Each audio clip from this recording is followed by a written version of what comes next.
Gadis ini setiap hari setelah selesai kerja, dia selalu membawa sebuah koper uang kembali rumah. Tapi dia hanya seorang pegawai biasa. Kenapa dia punya banyak uang seperti itu? Hari itu, pemimpin melihat pakaian yang dikenakannya dan mulai ragu. Manajer Chao ini. Apakah ini pakaian kamu adalah desain terbaru musim ini? Itu tidak murah kan? Di atas dan di bawah 10 juta. Lebih dari gaji sebulan kamu. Sepertinya aku harus lebih memperhatikan pakaian manajer Chao kami di masa depan. Ini bukan produk palsu, mereka semua produk bermerek. Karena untuk menghilangkan keraguan pemimpin, Navan datang untuk mencari pria malang ini. Menyewa dia berpura-pura menjadi suami miliarder Navan. Kemudian mengantar dia ke sebuah pusat belanja.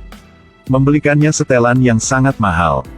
Setelah bersiap selesai, Navan mendengar alamat restoran tempat manajer umum pergi makan dengan pelanggan hari ini. Kemudian, dia membawa Puong Vien ke restoran VIP untuk makan. Karena untuk mengkonfirmasi apakah manajer umum ada di sini, Navan sudah naik ke lantai kedua untuk mencari. Sebenarnya dia sudah melihat bosnya sedang makan di kamar VIP. Selanjutnya dia kembali ke meja makan. Dua orang duduk dalam posisi dekat pintu. Terutama menunjukkan kasih sayang satu sama lain. Sebenarnya, rencana yang rumit ini sudah menarik mata bosnya ketika bosnya sedang mengantar klien pulang. Kebetulan, Presiden Zhou, apakah kamu juga makan di sini? Benar ya, aku baru selesai makan. Siapa orang ini? Temanku, Puong Vien. Ini adalah bosku. Oh. Mohon maaf aku panggil kamu bagaimana? Zhou Yingqian, kagumi sudah lama. Aku biasanya mendengar Navan menyebut kamu. Dia bilang apa tentangku? Aku yakin itu penuh pujian untukmu. Dia bilang kamu perilaku sangat baik kepadanya. Hahaha. Sip, berdua mereka lanjut makan ya. Aku tidak mengganggu lagi. Silakan duduk.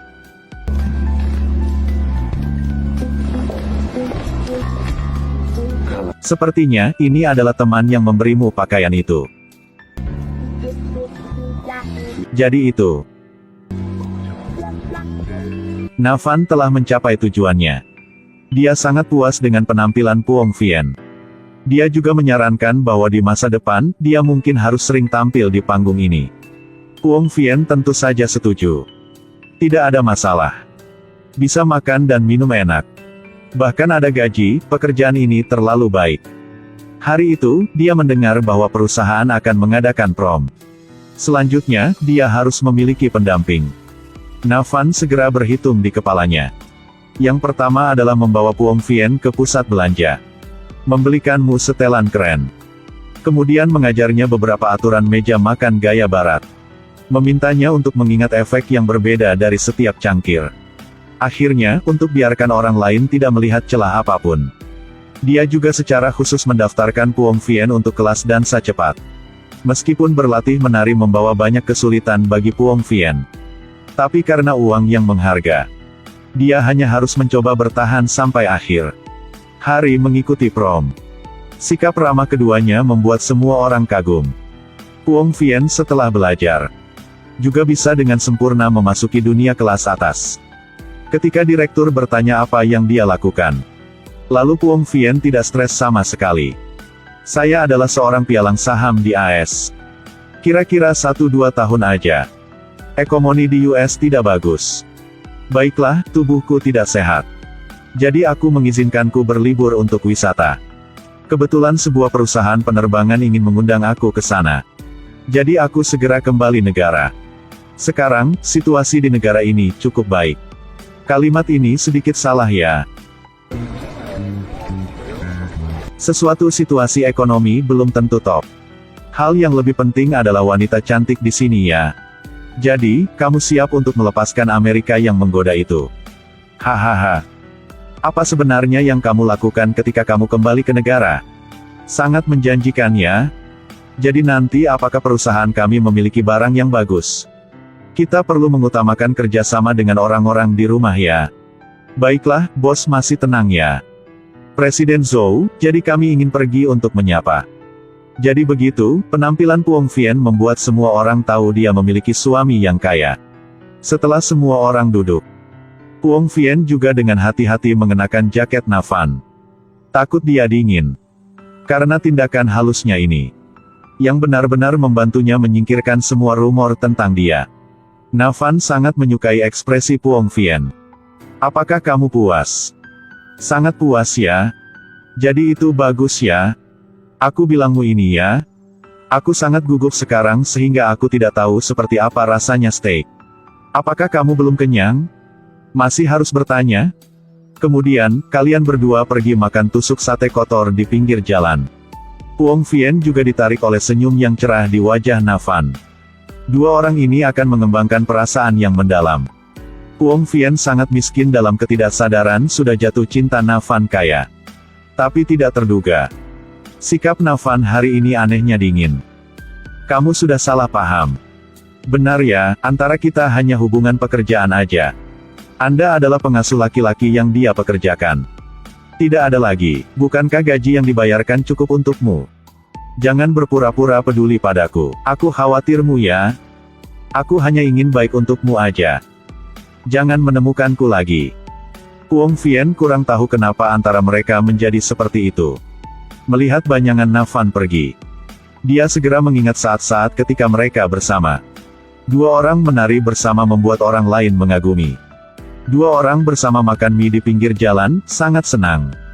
Tapi tidak terduga, hasilnya sudah seperti begini.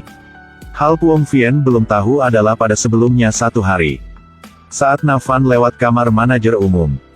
Tidak terduga, dia menyadari bagian keuangan akun telah menyelidiki banyak akun yang salah. Jadi kembalilah ke kantornya. Hasilnya dia menemukan ada invoice yang lupa dia lakukan. Kemudian, dia melihat lagi dua polisi datang ke perusahaan. Navan tahu dirinya akan mati. Saat berbelanja pakaian untuk anak laki-laki, anak laki-laki menyadari bahwa ukuran pakaian semuanya dua angka lebih besar. Ibu segera mengatakan dengan bocah ini bahwa seperti ini nanti dia bisa berpakai. Putranya saat ini mungkin akan tidak mengerti apa yang ibunya bilang.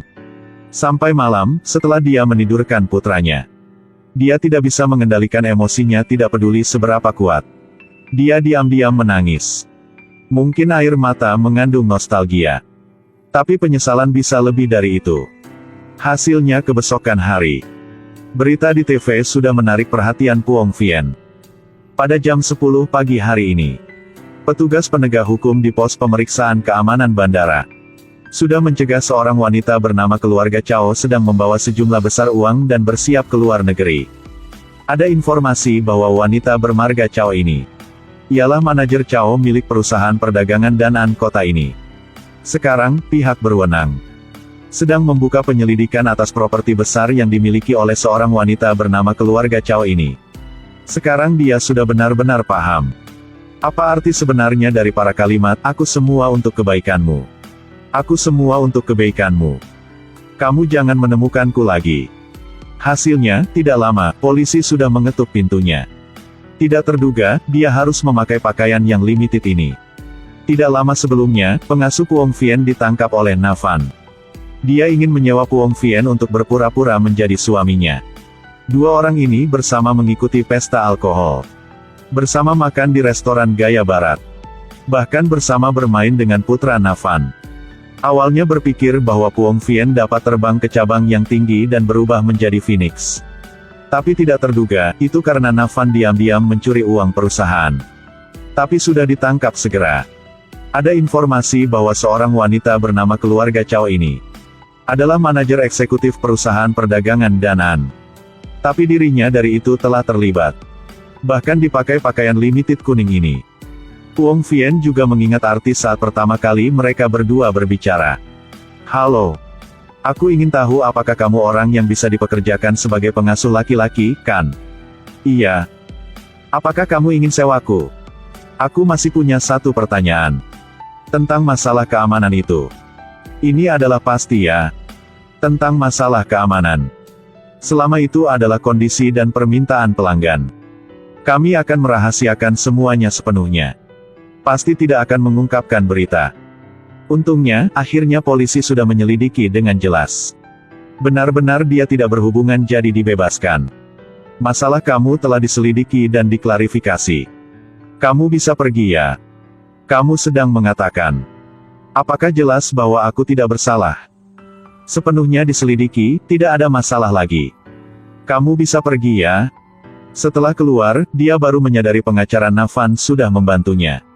Keduanya kemudian pergi ke restoran untuk makan bersama. Puong Vien hendak membuka mulut untuk terima kasih kepada pengacara. Kemudian Matu mengambil kata-katanya terlebih dahulu dan berkata, Cao Navan yang memintanya untuk membantunya. Masalah Puong Vien. Aku bisa bersaksi. Dia tidak tahu apapun. Dia memintaku untuk meminta maaf atas kamu. Maafmu. Dia juga berkata, 2 hari lagi jika moodmu stabil. Bantu dia menangani kasus Daniel. Dia sekarang sudah seperti ini. Situasi Daniel bisa lebih buruk. Putranya selalu menganggap kamu seperti ayah. Jadi ada kamu di sebelahnya. Di hati bocah mudah-mudah untuk terima.